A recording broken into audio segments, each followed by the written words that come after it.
Hello ஐ friends. போன எபிசோடில் ஃபேமஸாக இருக்கிற ஹீரோவுக்கு மெய்டாக போன ஹீரோயின் மூலமாக ஒரு குழந்தை கிடச்சிருக்கும். அந்த குழந்தைக்கு அப்பா ஹீரோங்கிற மாதிரியே போயிருக்கும். ஆனால் ஹீரோ கோவத்தில் ஹீரோயினை வீட்டை விட்டு வெளியே அனுப்பியிருப்பாங்க. அப்புறம் குழந்தையை கொண்டு போய் எங்கேயாட்டு கொடுக்கலான்னு சொல்லி ட்ரை பண்ணியிருப்பாங்க. அதுவும் முடியாமல் போயிருக்கும். மறுபடியும் வீட்டுக்கே வந்திருப்பாங்க. ஸோ இப்போ ஹீரோக்கு இருக்கிற மொத்த கோவமும் ஹீரோயின் மேலே தான். கரெக்டாக இந்த டைம் குழந்தையும் அழ ஆரம்பிக்கா. பசியில் நினைக்கிறேன். ஆனால் ஹீரோ நில்ல உனக்கு நான் சாப்பாடு கொண்டு வரேன்னு சொல்லிட்டு சாப்பாடுன்னு பேரில் சாக்லேட் எடுத்து கொடுக்காங்க. அதுவும் கொடுத்த பாடு இல்லை. கவரை பிரிக்கிறப்பவே சாக்லேட் பறந்து ஓடிடுது. ஸோ குழந்தை ரொம்ப சத்தமாக அழுறதுனால பக்கத்தில் இருக்கிற எல்லாருக்குமே டிஸ்டர்ப் ஆகுது. ஸோ நெய்பர்ஸ் எல்லாருமே இப்படி குழந்தை அழுகிற சத்தம் எங்களுக்கு பிடிக்கலன்னு சொல்லி கம்ப்ளைண்ட்டும் பண்ணுறாங்க. இப்போ ஹீரோக்கு வேறு வழியே இல்லாமல் மறுபடியும் ஹீரோயினுக்கு கால் பண்ணுறாங்க. நான் தான் உடனே எங்கள் அப்பார்ட்மெண்ட்டுக்கு வா, எதுனாலும் நம்ம அப்புறமா பேசிக்கலாம்னு சொல்லிட்டு ஹீரோயினும் அடுத்த செகண்டே கிளம்பி அப்பார்ட்மெண்ட்டுக்கு போகிறாங்க. போகிறப்ப என்னென்னா வீட்டுக்குள்ளே கூட போகல. ஃபஸ்ட்டு இந்த கான்ட்ராக்டில் சைன் போடுங்க, நீங்கள் எப்போனாலும் மாறிடுவீங்க, அது எனக்கு நல்லாவே தெரியுது. ஸோ சைன் போடுங்க, அப்போ தான் நான் வீட்டுக்குள்ளே வருவேன்னு சொல்கிறதுக்கு ஹீரோவும் வாங்கி ஒழுங்காக சைன் போட்டு கொடுக்காங்க. ஸோ அடுத்த செகண்டே போ அவள் அழுதுகிட்டே வாமிட் எடுத்துகிட்டு இருக்கான்னு சொல்கிறாங்க. ஹீரோயினும் அடுத்த செகண்டே குழந்தை வாமிட் எடுக்கிற அளவுக்கு அழுதுட்டு இருக்கான்னு சொல்லிட்டு குழந்தைய போய் பார்த்துக்கிட்டாங்க. பார்த்து தூங்க வைக்காங்க. ஸோ அந்த டைம் கரெக்டாக ஹீரோ கிளம்பி எங்கேயோ போகிறாங்க. ஹீரோயினும் ஸ்டாப் பண்ணிவிட்டு எங்கே போகிறீங்க, குழந்தைய வச்சுட்டு நான் என்ன பண்ணுறதுன்னு சொல்கிறதுக்கு அதெல்லாம் தெரியாது, நான் கான்ட்ராக்டில் சைன் போட்டதுக்கு ரீசனே நீ குழந்தைய பார்த்துக்கிட்டது தான் அப்படின்னு சொல்கிறப்போ ஓ சரி அதெல்லாம் இருக்கட்டும், நீங்கள் ஆஃபீஸில் வந்துட்டு இன்னும் ஃபார்மலாக கான்ட்ராக்டில் சைன் பண்ண வேண்டியது இருக்குது, வந்துருங்க அப்படின்னு சொல்கிறப்போ ஹீரோவும் குழந்தைய பார்த்துக்கிறதுலாம் நான் அப்போ செஞ்சு தானே ஆகணும்னு சொல்லிட்டு போகிறாங்க. ஸோ அடுத்ததாக ஹீரோயின் குழந்தையை கூட்டிகிட்டு ஸ்ட்ரெயிட்டாக அவங்க ஃப்ரெண்டுகிட்ட தான் கொண்டு போய் விடுறாங்க. ஏன்னா அவங்க ஃப்ரெண்டு ஒரு டாக்டர் போல, கொஞ்சம் நேரத்துக்கு மட்டும் இந்த குழந்தைய பார்த்துக்கோ, மற்றதெல்லாம் நான் உன்ட்ட வந்து பேசுகிறேன்னு சொல்லிட்டு அந்த குழந்தைய ஃப்ரெண்டுகிட்ட விட்டுட்டு போகிறாங்க. ஸோ அடுத்ததாக ஸ்ட்ரெயிட்டாக ஆஃபீஸ்க்கு ஹீரோவும் வந்துருந்தாங்க. ஸோ இப்போ ஃபார்மலாக அந்த கான்ட்ராக்டில் சைன் பண்ணதுக்கு தான் வந்திருக்காங்க. ஸோ அங்கே மிஸ்டர் யோவும் ஹீரோவும் மீட் பண்ணுறாங்க. யோ சொல்கிறாரு, லாஸ்ட் டைம் நம்ம மீட் பண்ணுறப்போ இப்படி மியூசிக்கல் ஷோக்கு நீ ஓகே சொல்ல நான் எதிர்பார்க்கலன்னு சொல்கிறப்போ இல்லை டிசைட் பண்ணிவிட்டேன் உங்களுக்கு ஹெல்ப் பண்ணலான்னு, அதான் நான் இங்கே வந்திருக்கேன்னு சொல்கிறாங்க. அதுக்கு மிஸ்டர் யோவும் எனக்கு நீ இதில் ஃபுல்லாக பார்ட்டிசிபேட் பண்ணுறது பிடிச்சிருக்கான்னு கேட்டால் இல்லை, ஆனால் எங்களுக்கு ஒரு ஸ்டார் தேவைப்படுறாங்க, அதான் நான் உங்களை கூட்டிகிட்டு வந்திருக்கோம் அப்படின்னு சொல்கிறப்போ ஹீரோவும் ஓ அப்போ நான் இப்போ ஒரு ஃபேமஸாக இருக்கிற ஸ்டார், பட் என்கிட்ட ஒரு நல்ல ஆக்டிங் இல்லை, அதை தானே சொல்கிறீங்க, நான் உங்களுக்கு பிடிக்கலன்னா வேணால் கிளம்பிடுறேன் அப்படின்னு சொல்லிட்டு ரெண்டு பேருக்குள்ளேயும் அப்படியே மாற்றி மாற்றி ஒரு கோல்டு வார் மாதிரி தான் பேசிகிட்டு இருக்காங்க. என்னென்னா மிஸ்டர் யோவுக்கு ஹீரோவை பிடிக்கலாம், ஹீரோக்கு மிஸ்டர் யோவை பிடிக்கலாம். இருந்தாலுமே ஹீரோ இதில் பார்ட்டிசிபேட் பண்ணுறதுக்கு முடிவு எடுத்துட்டாரு. ரீசன் என்னென்னா ஹீரோயின் அந்த குழந்தைய பார்த்துக்கிட போகிறதுனால தான். ஸோ ஃபைனலாக கான்ட்ராக்ட்லேயும் சைன் போட்டு முடிச்சிருந்தாங்க. ஸோ எல்லாம் முடிஞ்சுட்டு ஹீரோ கிளம்பி போகிறப்போ ஹீரோயின் போய் கேட்காங்க, நான் குழந்தைய எங்கே விட்டேனே நீங்கள் என்கிட்ட கேட்கவே இல்லை அப்படின்னு சொல்லி கேட்குறப்போ ஹீரோ என்னன்னா நீ அந்த குழந்தைய வச்சு என்ன செஞ்சாலும் சரி அதை பற்றி எனக்கு பிரச்சனையே கிடையாதுன்னு சொல்லிட்டு குழந்தை மேலே எந்த ஒரு ஈடுபாடு இல்லாத மாதிரி தான் இப்போ ஹீரோ பேசிட்டு போகிறாங்க. இதை நினச்சி ஹீரோயினும் ஹீரோவை திட்டிகிட்டு இருக்காங்க. ஸோ அப்படியே இப்போ ஹீரோவை இந்த ப்ராஜெக்ட்டுக்குள்ளே கொண்டு வந்தது ஹீரோயின் தான். ஸோ அதனால் இப்போ ஹீரோயினுக்கு அங்கே ஜாபும் பர்மனண்ட் ஆகுது. கூடவே இந்த கம்ப்யூட்டர் டெஸ்க்குன்னு சொல்லி ஹீரோயினுக்கு தனியாக ஒரு கேபின் மாதிரியும் கிடைக்குது. ஸோ இதை நினச்சி ஹீரோயின் ரொம்பவே ஹாப்பியாகிறாங்க. ஸோ இதை அப்படியே பொண்ணுக்கு கால் பண்ணுறாங்க. என்ன பண்ணிகிட்டு இருக்க, சாப்பிட்டியான்னு சொல்லி கேட்குறப்போ அவள் ஒரே நூடுல்ஸாக தான் சாப்பிட்டுட்டு இருக்கா போல். ஸோ அதனால் பொண்ணை தனியாக கூப்பிட்டு வச்சு ஹோட்டலில் வச்சு அவளுக்குன்னு தனியாக சாப்பாடெலாம் வாங்கி கொடுத்து பேசிகிட்டு இருக்காங்க. என்னென்னா அந்த பொண்ணோட அப்பா, அதாவது ஹீரோயினோட எக்ஸ் ஹஸ்பண்ட் என்னென்னா ஒய்ஃபை கூட்டிகிட்டு ஹனிமூன் போயிட்டான் போல். அதுவும் இந்த பொண்ணை தனியாக வீட்டில் விட்டுட்டு. ஸோ அதனால் ஹீரோயின் கோவத்தோடையே அந்த குழந்தைக்கு சாப்பாடெலாம் வாங்கி கொடுத்துட்டு நல்லா பேசிட்டு அங்கே வீட்டுக்கு அனுப்பி வைக்காங்க. ஆனால் அடுத்த செகண்டே ஸ்ட்ரெயிட்டாக அந்த எக்ஸ் ஹஸ்பண்டுக்கு தான் கால் பண்ணுறாங்க. ஆமாம், குழந்தைய தனியாக வீட்டில் விட்டுட்டு நீ என்ன ஹனிமூனுக்கு போயிருக்கியா என்ன, இது உனக்கு ரொம்ப கேட்குதா இப்போ அப்படின்னு சொல்லி திட்டிட்டு இருக்கிறப்போ நான் அவளை தனியெல்லாம் விட்டுட்டு போலையே, வீட்டில் மெய்டு இருந்தாங்க பார்த்துக்கோன்னு சொல்லி விட்டுட்டு தானே வந்தேன், அதுவும் நான் ஹனிமூனுக்குலாம் வரல, நான் ஜஸ்ட்டு காற்று வாங்குறதுக்காக இங்கே ஹேங்வாங்க்கு வந்திருக்கேன்னு சொல்லிட்டு அவன் ரொம்ப கூலாக சொல்லிட்டு இருக்கான். அவன் வந்தது ஹனிமூனுக்கு தான். ஆனால் இப்போ என்ன சொல்கிறான்னா எனக்கு ஒரு ஹெல்ப் பண்ண முடியுமா, என்னோட அப்பாவுக்கு நீனா ரொம்ப பிடிக்கும், ஸோ அவர்கிட்ட கேட்டு எனக்கு கொஞ்சம் காசு வாங்கித்தாங்க, நான் செஞ்ச பிஸ்னஸ் எல்லாமே இப்போ ஃபெயில் ஆகிட்டு அடுத்ததான் நான் இப்போ வேலை பார்த்துட்டு இருக்கிற இடத்துல கூட எம்ப்ளாயீஸ்க்கு யாருக்குமே என்ன பிடிக்கல, ஸோ நான் நெக்ஸ்ட்டு ஒரு பிஸ்னஸ் பண்ணலான்னு இருக்கேன், எனக்கு கொஞ்சம் கேட்டு காசு வாங்கித்தான்னு சொல்ல ஹீரோயின் இவன்கிட்ட பேசி வேஸ்ட்டுன்னு சொல்லிட்டு ஃபோனை கட் பண்ணியிருந்தாங்க. அப்படியே இன்னொரு பக்கம் மிஸ்டர் யோவை பார்த்தோன்னா இங்கே இன்வெஸ்டர்ஸை தான் பேச வந்திருக்காங்க. ஸோ இன்வெஸ்டரும் இப்போ இன்வெஸ்ட் பண்ணதுக்கு ரெடியாக இருக்காங்க இவங்களோட ஷோ கம்பெனியில். இப்படி பேசிட்டு போகிறப்போ இங்கே மிஸ்டர் யோவோட ஒய்ஃபு இன்னொரு பையன் கூட ரொம்பவே சகஜமாக பேசி பழகி ஒன்றா போயிட்டு இருக்காங்க. இதை பார்க்குற இவருக்கு கோவம் தான் வருது. ஏன்னா இவருக்கு ஆல்ரெடி தெரியும் இவங்களோட ஒய்ஃபு ஆல்ரெடி யார் கூட அஃபேரில் இருக்காங்கன்னு சொல்லி ஒரு டவுட் இருந்திருக்கும். ஸோ இப்போ கண் முன்னாடியே அது கன்ஃபார்ம் ஆகுறப்போ அவருக்குள்ளே கோவமும் வருது, கூடவே வருத்தமும் படுறாரு. ஸோ இதே கோவத்தோட ஆஃபீஸில் போய் டெரஸில் நின்றுக்கிட்டு கோவப்பட்டுட்டு பக்கத்தில் உள்ள பொருளை உடச்சிட்டு இருக்காரு. கையில் காயம் ஆகுது. அப்படி இன்னொரு பக்கம் ஹீரோயின் என்னென்னா கையில் தொடப்பக்கட்டையை வச்சுக்கிட்டு அவங்க ஹஸ்பண்டை நினச்சி தான் திட்டிகிட்டு இருக்காங்க. ஓ மூஞ்சிக்கு என்னை சீட் பண்ணது காணாதுன்னு சொல்லிட்டு ரெண்டாவது கல்யாணம் வேறு பண்ணிக்கிட்டேன், இப்போ எந்த பிஸ்னஸ் பண்ணாலும் ஃபெயில் ஆகுதுன்னு சொல்லி சொல்லி என்ன வச்சு உங்கள் அப்பாட்ட நீ காசு கேட்டுக்கிட்டு இருக்கேன்னு சொல்லிட்டு அவங்க ஹஸ்பண்டை போட்டு ஒவ்வொன்றா சொல்லி திட்டிட்டு இருக்காங்க. இதெல்லாம் ஒரு பக்கம் இருந்து மிஸ்டர் யோவும் கேட்டுட்டு தான் இருக்காங்க. ஸோ அப்படியே இன்னொரு பக்கம் ஹீரோவோட மேனேஜராக தான் காட்டுறாங்க. என்னென்னா ஹீரோ ஒரு ஃபேமஸான ஆக்டர். ஸோ அவங்க ஏதாட்டு ஒரு ப்ராஜெக்டில் சைன் பண்ணுறதா இருந்தால் மேனேஜர் அவங்களுக்குள்ள ஏஜென்சின்னு சொல்லி அவங்கள்ட்ட பேசினதுக்கு அப்புறம் தான் இவங்க சைன் பண்ணுற மாதிரியே இருக்கும். ஆனால் இப்போ இந்த விஷயத்தில் ஹீரோயினால் ஹீரோ அப்பெல்லாம் எதுவுமே செய்யாமல் போய் சைன் போட்டுட்டு வந்துட்டாங்க. ஸோ அந்த கோவத்தில் தான் மேனேஜர் வந்து இப்போ ஹீரோட்ட பேசுகிறாங்க. என்ன நடந்துச்சுன்னு இஷ்டத்துக்கு போய் நீ சைன் போட்டுட்டு வந்திருக்க அந்த ப்ராஜெக்டில், நான் ஏஜென்சிலாம் எதுக்காக இருக்கும், ஏதாட்டும் நடந்துச்சா என்ன, அதனால தான் இதெல்லாம் செஞ்சுட்ருக்கேன்னு அவர் என்னமோ கரெக்டாக தான் கேட்காரு. ஆனால் ஹீரோ என்னன்னா நான் செய்ய போகிற ப்ராஜெக்டில் என்கிட்ட கேட்காமலே நீங்கள் டிசைட் பண்ணலாம், ஆனால் நான் விருப்பப்பட்ட ப்ராஜெக்ட் நான் செய்யக்கூடாதா என்ன, எனக்கு அந்த மியூசிக்கல் ஷோ பிடிச்சிருந்துச்சு அதனால் நான் செய்ய போகிறேன்னு சொல்லிட்டு ஹீரோ பட்டும் படாமல் சொல்லிட்டு போயிடுறாங்க. அப்படியே ஹீரோயின் ஃப்ரெண்டுட்டு விட்டுட்டு வந்த குழந்தைய திரும்ப கூட்டிகிட்டு போகலான்னு சொல்லி பார்க்குறப்போ இது வரைக்கும் அந்த குழந்தை பேசாமல் இருந்திருக்கும். ஸோ ஏன் பேசலைங்கிறது இந்த இடத்துல ஹீரோயினோட ஃப்ரெண்டு சொல்கிறா. என்னென்னா அவளுக்கு செலக்டிவ் மியூட்டிசம் இருக்குதுன்னு சொல்கிறான். ஆக்சுவலாக சில குழந்தைங்க வீட்டில் இருக்கிறப்போ நல்லா பேசுவாமா பாட்டை, அதே இது ஸ்கூலுக்கு போயின்னா அமைதியாக ஒரே இடத்துல தான் இருப்பாங்க. அதே மாதிரி தான் அவள் ஏதோ ஒரு அதிர்ச்சியில் பேசாமல் இருக்கா. ஸோ அதுக்கான தெரப்பி கண்டிப்பாக கொடுத்தே ஆகணும் அப்படிங்கிற மாதிரி ஹீரோயின்ட்ட சொல்ல, ஹீரோயின் அடுத்த செகண்டே கொஞ்சம் கூட யோசிக்காமல் ஸ்ட்ரெயிட்டாக ஹீரோவை தான் மீட் பண்ணி பேசுகிறாங்க. என்னென்னா குழந்தைக்கு இப்படி இருக்கிறத எல்லாத்தையுமே சொல்கிறாங்க. கூடவே அந்த குழந்தைக்கு ஒரு அப்பாவாக இருந்து நீங்கள் தான் பார்த்துக்கிடணும் அப்படின்னு சொல்கிறப்போ ஹீரோ என்னன்னா அப்பாவா, நான் அந்த குழந்தைக்கு அப்பாலாம் கிடையாது, நான் இதுக்கு அப்பாவாக இருந்து பார்த்துக்கிடணும், என்னால் முடியாதுன்னு சொல்லி கத்துறாங்க.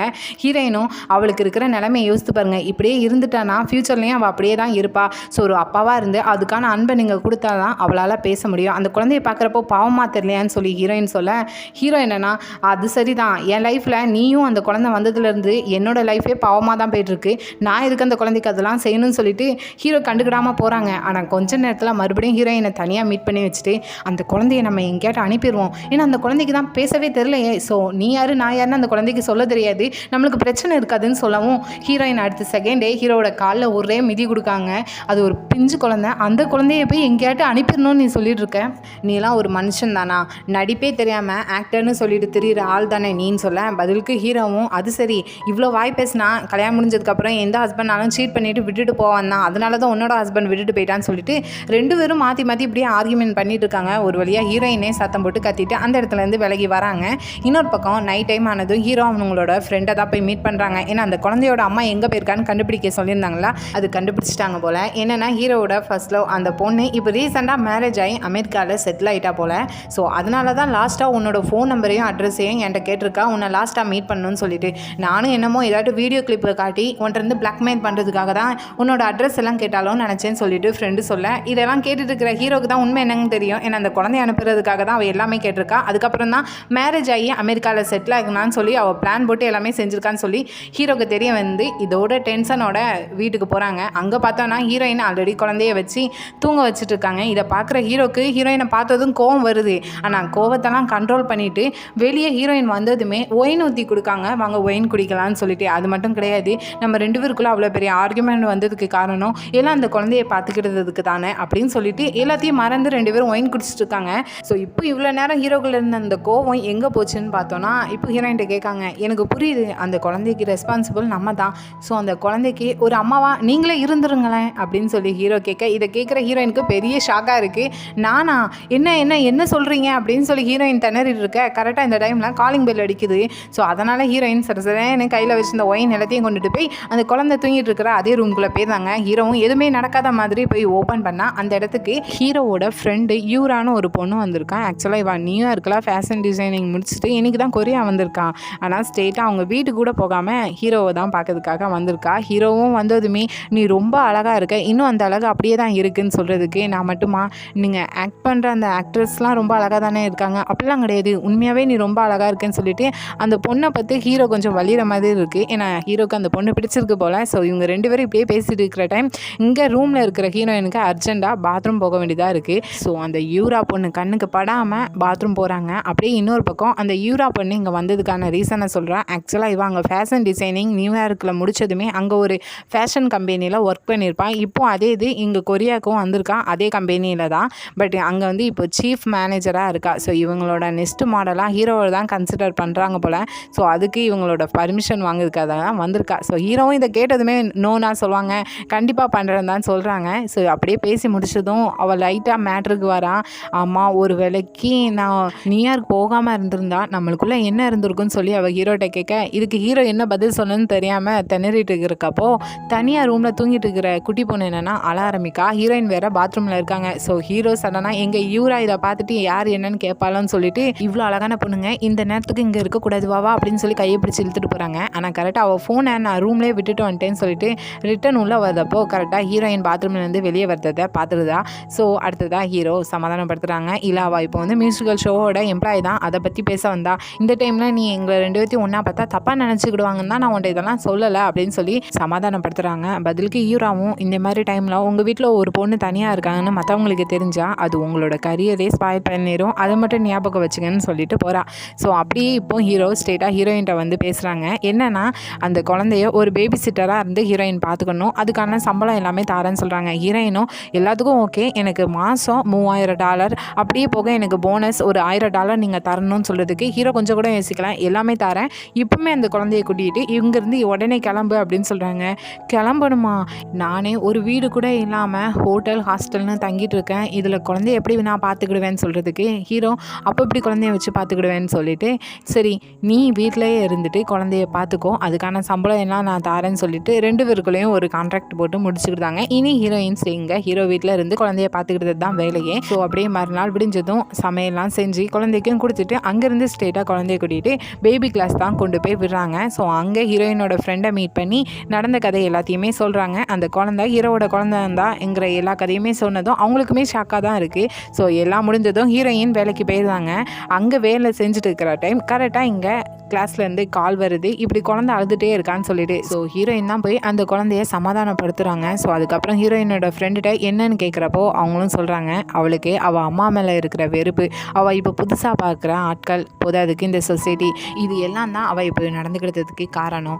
கண்டிப்பாக இது சரியாகிறதுக்கு நாளாகும், ஆனால் கண்டிப்பாக அவளுக்கு அப்பா பசங்கிறது கிடைச்சே ஆகணும், இது ஒரு அம்மாவா நான் உனக்கு இது சொல்லி புரிய வைக்க வேண்டிய அவசியம் கிடையாதுன்னு சொல்கிறதுக்கு ஹீரோயினும் அதான் ஹீரோ அப்பா இல்லைன்னு சொல்லிட்டு இருக்காங்களே என்ன பண்ணுறதுன்னு சொல்கிறதுக்கு நீ ஏன் பேசாமல் ஒரு டிஎன்ஏ டெஸ்ட் எடுக்கக்கூடாது, அப்படி எடுத்தால் இருக்கிற எல்லா பிரச்சனையும் முடிஞ்சிரும் தானேன்னு சொல்கிறதுக்கு ஹீரோயினுக்கும் அது சரின்னு தோணுது. இருந்தாலும் உள்ளுக்குள்ளே ஒரு பயத்தோடையும் சந்தேகத்தோடையும் ஹீரோவோட டூத் ப்ரஷ்ஷையும் அந்த குட்டி பொண்ணோட டூத் ப்ரஷ்ஷையும் எடுத்து டிஎன்ஏ டெஸ்ட் எடுக்கிறதுக்காக கொடுக்காங்க.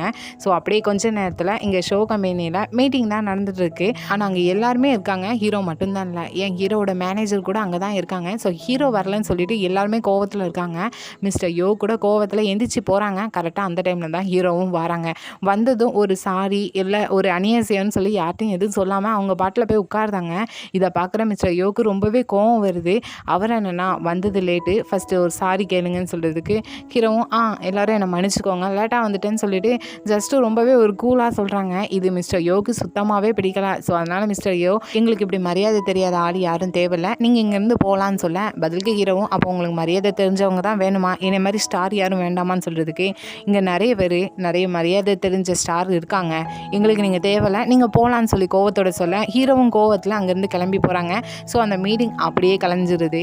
இப்போ ஹீரோ இல்லைனா இன்வெஸ்டர்ஸ் யாருமே இன்வெஸ்ட் பண்ண முன்னாடி வரமாட்டாங்க. ஸோ ஹீரோயினோட வேலையும் இல்லாத மாதிரி போயிடும். ஸோ அதனால் ஹீரோயின் மறுபடியும் ஹீரோட்ட பேசலான்னு சொல்லிட்டு வராங்க. ஆனால் அதுக்கு முன்னாடி இப்போ மேனேஜரும் ஹீரோவும் பேசிகிட்டு இருக்காங்க. மேனேஜர் என்னன்னா ஒன்றும் பிரச்சனை இல்லை, அவங்க ஒன்று வெளியே அனுப்பிட்டாங்க, ஸோ அதுக்கான ஃபைன் அமௌண்ட்டை கட்டிட்டு நீயும் வெளியே வந்துருன்னு சொல்கிறதுக்கு ஹீரோ இல்லையே யார் வெளியே அனுப்புனா அப்படிலாம் எதுவும் கிடையாது, நான் யார் தெரியும்னா இந்த ஃபேமஸ் ஆக்டர் மின்வோன்னு சொல்கிறதுக்கு ஆக்டிங் வேறு மியூசிக்கல் ஷோ வேறு, உன்னால் ஸ்டேஜை ஹேண்டில் பண்ண முடியாது, அது மட்டும் கிடையாது, நீ இந்த இடத்துக்கு ஈஸியாக வந்துட்டியானே, நாங்கள் இன்வெஸ்ட் பண்ண காசை நாங்கள் இன்னும் எடுக்கலைன்னு சொல்லிட்டு ஒரு மாதிரி ஹீரோவை மட்டம் தட்டிட்டு போகிறாங்க. இதெல்லாம் கரெக்டாக ஹீரோயினும் வெளியே நின்று கேட்கா. ஸோ இப்போ ஹீரோ அப்செட்டில் இருக்கிறதுனால ஹீரோவை டிஸ்டர்ப் பண்ண வேண்டாம்னு சொல்லிட்டு கார் பக்கத்தில் போய் வெயிட் பண்ணிட்டு இருக்கா. ஸோ ஹீரோ வந்ததுமே வாங்க வாங்க நான் நல்லா கார் ஓட்டுவேன், நீ உள்ளே உட்காரு நான் கார் ஓட்டுறேன்னு சொல்லிட்டு அங்கேருந்து ஹீரோவை கூட்டிகிட்டு போகிறாங்க. ஸோ ஹீரோ மூடு அப்செட்டாக இருக்கிறத பார்த்துட்டு நல்லா காற்று வாங்குற இடமா கூட்டிகிட்டு போகிறேன்னு சொல்லிட்டு ஸ்ட்ரெயிட்டாக மார்க்கெட் பக்கம் தான் கூட்டிகிட்டு வந்திருக்காங்க. அதுவும் ஹீரோ ஃபேஸ் எல்லாம் கவர் பண்ணல, லைட்டாக ஒரு சின்னதாக ஒரு கேப் மட்டும் போட்டிருக்காங்க. ஹீரோவும் இதான் காற்று வாங்குற இடமா, இங்கே எதுக்கு கூட்டிகிட்டு வந்தேன்னு சொல்கிறதுக்கு வீட்டில் ஜாமான் இல்லை அதான் வாங்க வந்திருக்கோன்னு சொல்லிட்டு ஒவ்வொரு பொருளாக எடுத்து போட்டுட்ருக்காங்க. அப்போ ஒரு இடத்துல நண்டு ஒரு அம்மா சேல்ஸ் பண்ணிகிட்ருக்கு. ஹீரோயின் அதை பார்த்துட்டு அதை வாங்கிட்டு இருக்கிற கஸ்டமர் ஒருத்தவங்கிட்ட அந்த நண்டு நல்லா இருக்காது, நீங்கள் வேறு கடையில் போய் வாங்குங்கன்னு சொல்லிட்டு ஏதோ தெரிஞ்ச மாதிரி சொல்ல அந்த அம்மாவும் அந்த கடையை விட்டுட்டு போகிறாங்க.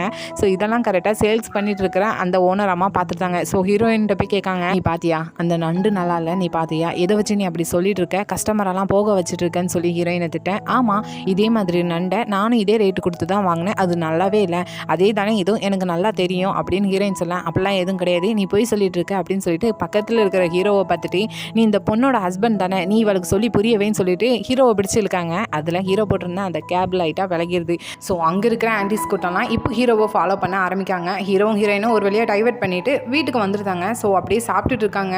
ஸோ ஹீரோயின் இப்போ ஒர்க் பண்ணிட்டு இருக்கிற டைம் லைட்டாக ஹீரோட்ட கேட்டு பார்க்காங்க, நீங்கள் எதுக்காக அந்த மியூசிக்கல் ஷோவிலேருந்து வெளியே வரீங்க? கொஞ்சம் யோசித்து பாருங்கள், உங்களுக்கு இது ஒரு நல்ல ஆப்பர்ச்சுனிட்டி, நீங்கள் யாருன்னு எல்லாத்தையும் ப்ரூவ் பண்ணதுக்கு இது ஒரு நல்ல சான்ஸாக இருக்கும். முக்கியமாக அந்த மேனேஜர்கிட்ட, ஏன்னா அவர் உங்களை ரொம்பவே டவுனாக பார்க்குறாருலா அப்படின்னு சொல்கிறதுக்கு ஹீரோவும் நானும் மேனேஜரும் பேசிகிட்டு இருந்ததை நீ கேட்டியா என்ன?